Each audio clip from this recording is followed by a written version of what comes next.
программабызды улантабыз. Мына ошентип 2-нчи саатыбызда урматтуу көрүүчүлөр, кийинки конокторубузду сиздерге чакырып алдыңыздарга көрсөтөлүп деп турабыз. Алдын ала дайындап койгон программаларыбызды аларга дагы көрсөтөйүн деп турабыз. Андыктан бизден алыстабай биз менен бирге болуңуздар.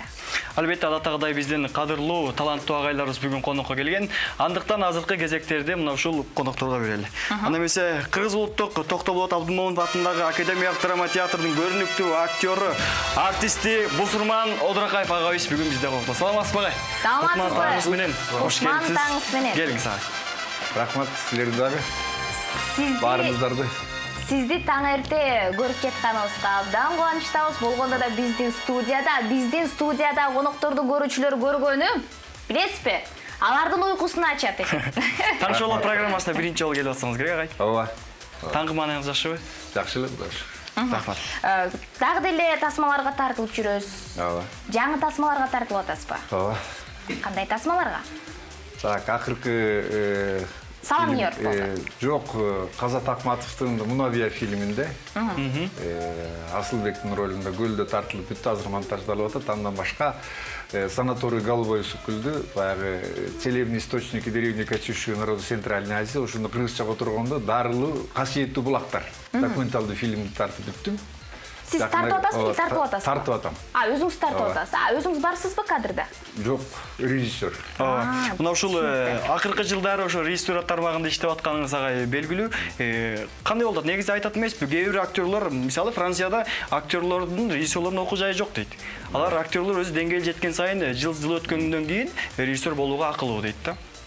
Бул жагынан мындай да, бизди баягы Советтер Союзу учурунда азыр деле мисалы ошол искусство академиясынан мурда театр, кино институты болгондон кийин ал жерде режиссураны да окутат, актерлукту да окутат, бирок негизги актерский театр, кино актер болгондон кийин көбүнчө ошону режиссураны баягы өзүнүн тартиби боюнча окутат, бирок дипломду берилгенде актерское мастерство режиссура деп берилет. Анан кийин баягы дилетант режиссерлор деген ал эч кандай образованиясы жок. Же филолог, же болбосо математик, же болбосо физик, же болбосо дагы бирдеме.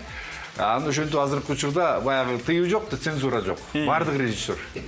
Бар, Жакшы, мындай Бусурман агай, сизге дайындап койгон сиздин резюмеңиз бар бизде. Сиз бергенсиз да? Бердим беле? Өмүр баягыңыз. Бергем, ооба. Жок, сиз берген эмес, сиз өзүңүз дайындап койгонсуз. Калпын чыгып калдык дейт. Анда эмесе, Бусурман Одуракаев агабыз жаз мезгилин жактырат көрүүчүлөр. Ак кызыл түстү жакшы көргөнү менен бүгүн кийингенде, классикалык стилде кийингенде жакшы көрөм деп билдирген экен.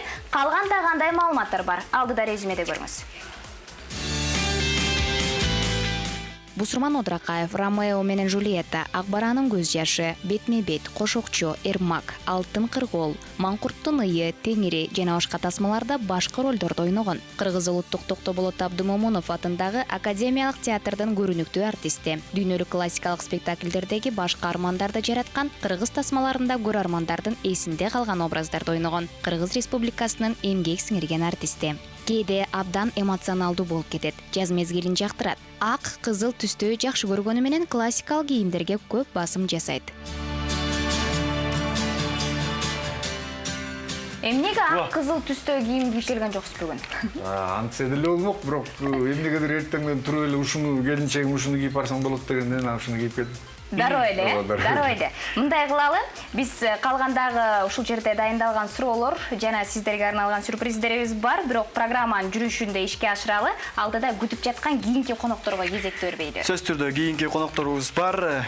Ал коноктор айтмасак да элге белгилүү, өзүңүздөр билесиздер. Албетте Жамгыр төктү жана ошондой эле 20-чы жаз, Алтын балалык аттуу чыгармалардын автору биздин таланттуу агайыбыз Төлбай Казаков, Кыргыз Республикасынын эл артисти. Саламатсызбы агай? Кутман таңыңыз менен. Кутман таңыңыз менен.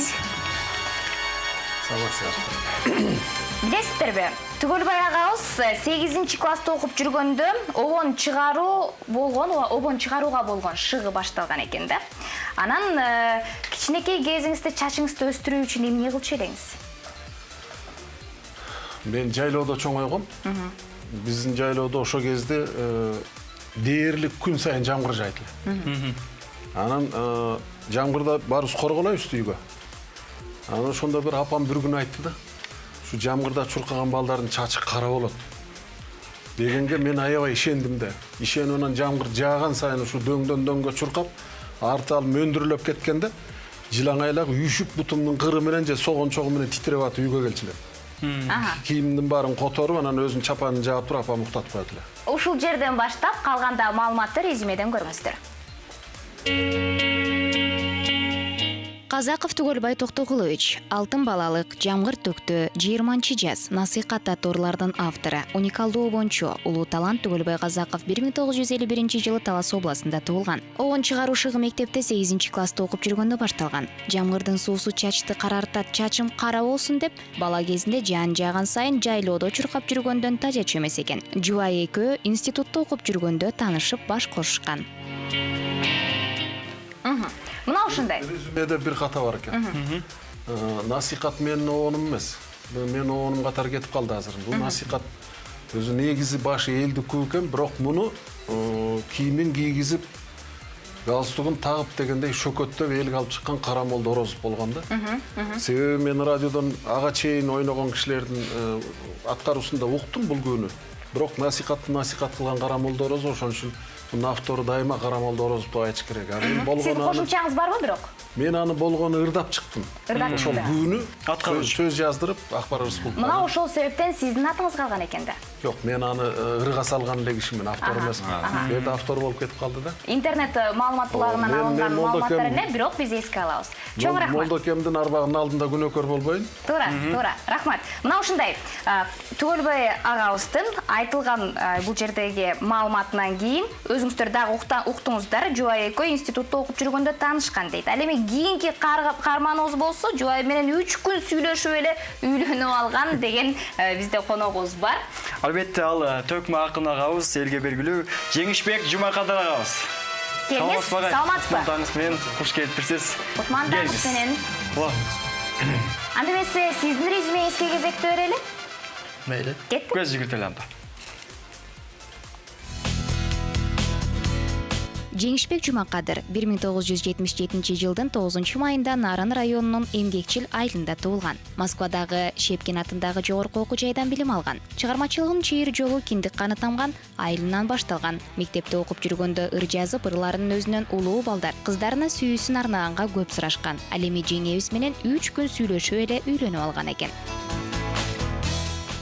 Мына ушундай Жеңишбек агабыздын өмүр баянын көрдүк. Агай, Москвада Шепкин атындагы окуу жайда окуган экенсиз. Кесибиңиз эмне? Кесибим ушу актерлык окууну бүткөнбүз. Анан келип бул телевидение астында Учур телетеатрына чыкканбыз. Мен акын болгонума байланыштуу бир аз уруксат сурап, азыр акындык менен ооруп жүрөбүз десек болот. Мектепте окуп жүргөндө ыр жазып, ырларынын өзүнөн улуу балдар, кыздарына сүйүүсүн арнаганга көп сурашкан экен дейт. Сиз ошондо кандай ырларды жаратчу элеңиз? Бул бардык эле эркек адамдын башынан өтсө керек. Мектепте жүргөндө улуу агалар баягы ыр жазып жүргөндү байкап, 3 сап, 2 сап кошуп берчи деген күндөр болгон. Мен ошол жөнүндө айтканмын. Түшүнүктүү. Ал эми жеңебиз менен 3 күн сүйлөшүп эле үйлөнүп алган экен дейт. 3 күн ичинде чечип койдуңуз? 2 ай мурун таанышканбыз, бирок 2 айдан кийин кайра жолугуп, аларын билгенден кийин күткөндөн эмне пайда деп 17 жашымда 3 күн сүйлөшүп үйлөнүп алгам. Түшүнүктүү. Бүгүнкү программада азыр ошо сизди экран аркылуу жубайлыгыңызда көп жатабы? Көрүп атса керек. Азыркы учурда көрүп атат, Анда мындай кылалы. Биз сиздерге ушул жерде эми мындай да сиздер тууралуу маалыматтарды, тарыхыңыздарды элге айтып берүүдө бизге 2-3 саат дагы убакыт жетпек болуш керек. Жана көбүнчө сиздер тууралуу маалыматтар интернет аркылуу, радиодо, телевидениеде ар дайым айтылып келет. Кыргызстаныбыздын толук 100% болбосо дагы 50% билет деген үмүттөмүн. Бирок биз дайындаган оюндарды алар билишпейт. Ошол себептен бир нече көзүрмөмдөн кийин көрүүчүлөр конокторубузга дайындаган оюнубузду баштайбыз.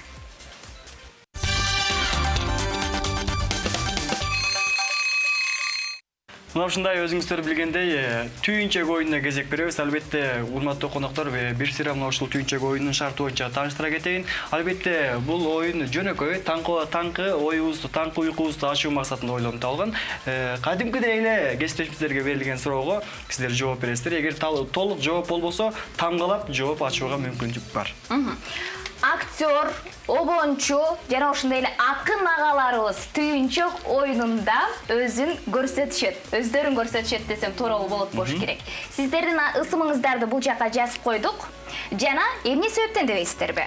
Ар бир тамганын 5 упай сиздер аласыздар. 2 тамга ачсаңыздар 10 упай болот, 3 тамга 15 упай, бирөөн сиздер жаңылып айта албай калсаңыздар 5 упай жоюлуп кетет.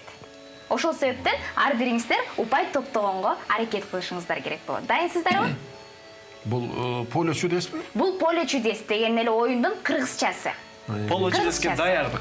Даярдык. Балки Москвага кетип каласыздар кийин. Дайынсыздарбы? Мен 2 залкардын астында жүрөгүм түшө баштады. Акылым жетпей калып атат. Жок, мындай, бул жерде жөнөкөй эле. Мындайда кыргыз илгертен бери ушундай көзүнөн байкаган кыраакы калп болгон. Сиздер аркылуу дагы да болсо ушундай жаңы маалыматтарды ишке ашырып баягы оюна түйүп алса деле жакшы да. Мына ошол максатта биз сиздерге ушундай оюнду уюштурганбыз. Бул эмне үчүн?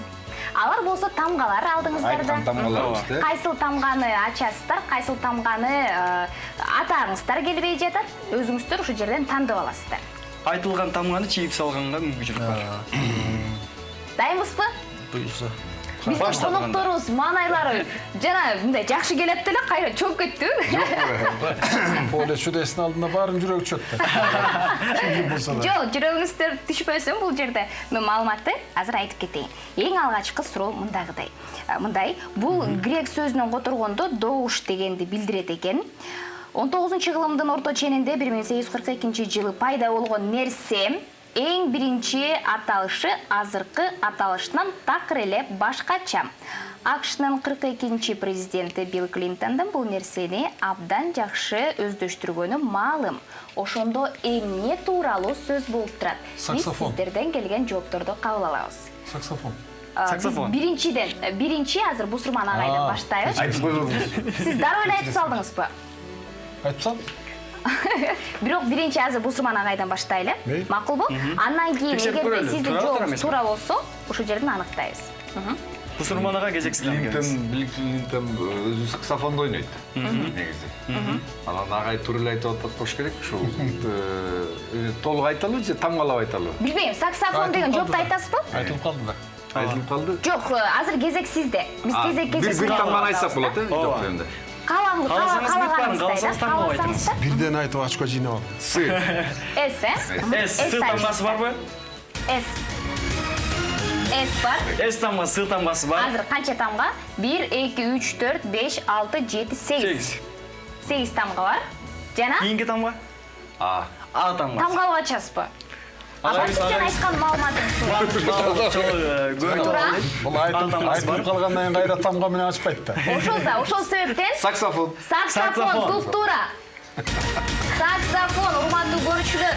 Мына ушул жердеги бул жерде упайлардын баардыгы сиздики болду. Буйругандыкы дейт эмес.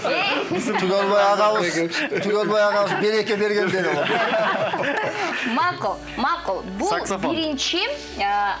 биринчи суроо болду. Экинчи суроодо Түгөлбай ага сизден баштайбыз. Сиз жана шашып биринчи айтып салдыңыз, бирок туура айткансыз. Туура айттыңыз, жооп туура. Айтпасаңар болмок, биринчи бул киши жооп берет да. Бир нече көзүрмемден кийин биздин келген 3 коногубуз экинчи суроого жооп беришет. Көрөбүз.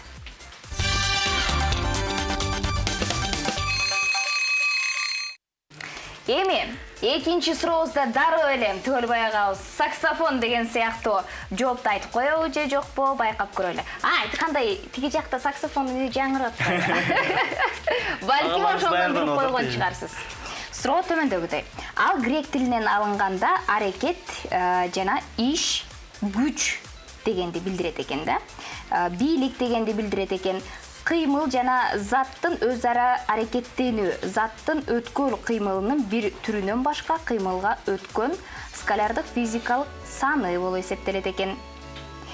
Жана бул эмне болушу мүмкүн? Грек тилинен алынганда аракет, иш, күч, бийлик деген сөздү түшүндүргөн сөз.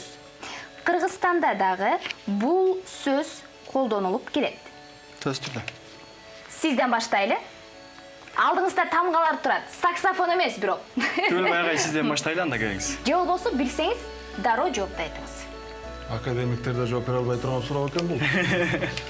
Бир тамгадан айтыш керекпи? Тамгалап. Кааласаңыз тамгалап Менде айтыңыз. даяр сөз жок, эми болжол менен айтабыз да.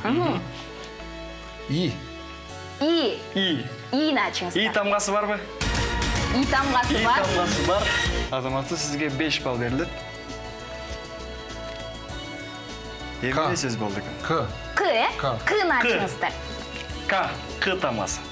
К тамгасы. К тамгасы К деле тамгасы жок. К Жок. тамгасы жок. Келиңиз анда Жеңишбек ага. Четкинден бүтүрүп келген агабыз Жеңишбек ага кезекте берели азыр. Суроолду дагы кичине. Кайталап кетейин, э? Бул грек тилинен алынганда аракет, иш, күч, бийлик дегенди билдирет экен. Бул сөздүн мааниси. Кыймыл жана заттын өз ара аракеттенүү, заттын өткөр кыймылын бир түрүнөн башка кыймылга өткөн скалярдык физикалык саны дегенди да түшүндүрөт. Ошондо грек тилинен алынган бул сөз эмне болушу мүмкүн? Иш, күч, бийлик дегенди түшүндүрөт дедим. Жана Кыргызстанда дагы кеңири түрдө колдонулган сөз. Биз колдонобуз ал сөздү. Сиз да колдоносуз. Шепкинде өткөн эмеспиз муну. Өтсөм да унуткан деңиз. Мындай өтүшүңүз мүмкүн. Шепкинде Өткөнсүз. өтпөсөңүз дагы башка жактан өткөнсүз. Ошол күнү сабакка келбей калышы мүмкүн. Чындап ойлоныш керек болуп турат. Бир тамгалап айтат окшойбуз.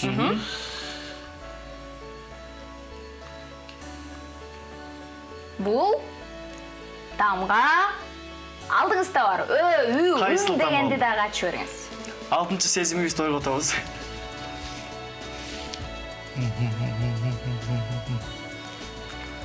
Канам? Нарын Бир. эн. Н, э? Н. Энди ачыңыз. Н. Н.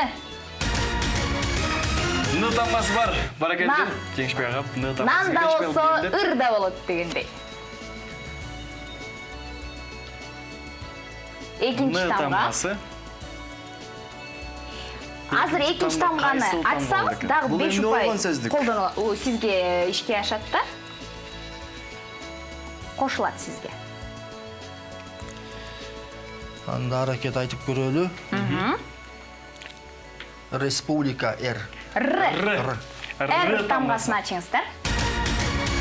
Баракелде. Жакшы. Тамгасы дагы бар. Жеңишбек агызы таңалып кетти. Билип атат, таап атат. Бул эмне деген сөз? Кыргызстанда бар. Грек тилинен которгондо анын мааниси аракет, иш, күч дегенди түшүндүрөт экен да. Азыркы аталышы кыргызчабы? Бул кыргыздын накта сөзү деп айта албаймын. Жок. Гректердин сөзү, э? Грек тилинен которгондо ушундай болот экен. Айтор. Тапташайт агайыбыз. Эмне? Сага да алып берейинби? Бирок уруксат бербейт. Бир тамга айтып көрөлү. Бир тамга айтып көрүңүз. О. О. О. О тамгасын О ачыңыз. тамгасы барбы? Билекке каршы. Мен ойлогон болбой калды. О тамгасы жок. Кайрадан кезек Бусулман агай сизде келиңиз анда. Н. М. М. М тамгасын ачыңыздар. М. М тамгасы.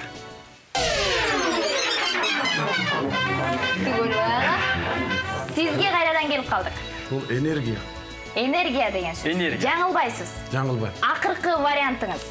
Акыркы Бул жок. тамгадан сөз Көгөргөн бойдон турам. энергия. Энергия. Бул энергия дейт. Ачыңыздар энергия. Энергия. Энергия. Туп-тура. Туп-тура. Чоң рахмат. Азаматсыз. Азаматсыз. Энергия. Саксофонду да, энергияны да сиз уттуңуз.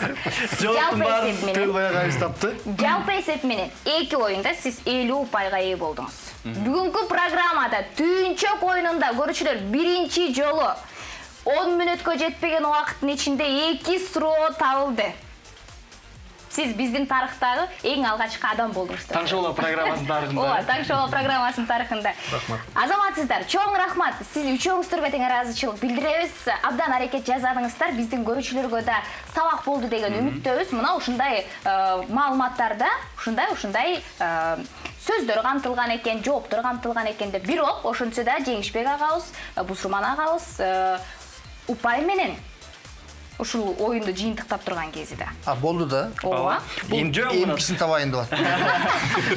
Таппай калдым деп кейбеңиз, себеп дегенде таң шоу программасында жоңуна таңкы эксперимент оюнубуз болду. Мындай кылалы. Бул эки жигит баягы кыргыздын улуу салтын сыйлап, агабыз тапсын деп жөн коюшту. Билет булар. Улуу ата.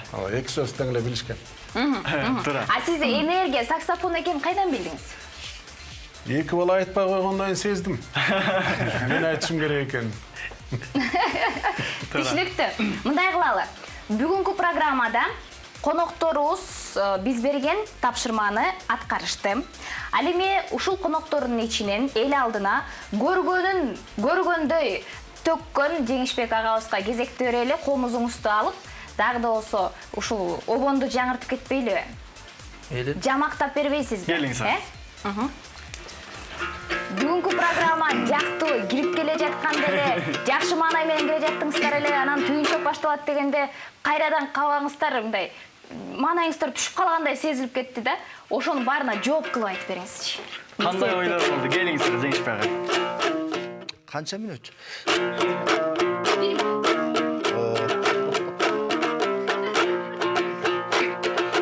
Берилген экен 1 мүнөт деп айтканда болтоп кетти бул жүрөк. Түкөмө качан жолуксам жакшы сүйлөп күлдүрөт. Байкеме дайым жолуксам жакшы сүйлөп сүйдүрөт. Ошондуктан өнөр постор ушинти берчишип алып бири жүрөт.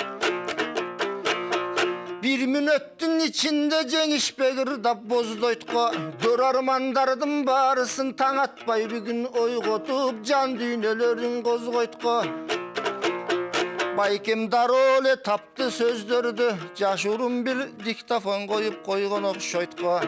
Ансы да кыйын киши бул киши, тарыхтагы чоң талант, Байкем дагы зор талант, экөөнүн мынан ортосунда мен кыпчылып аткан кор талант. Ансы да бүгүн ырдайлы, толкунданып жыргайлы.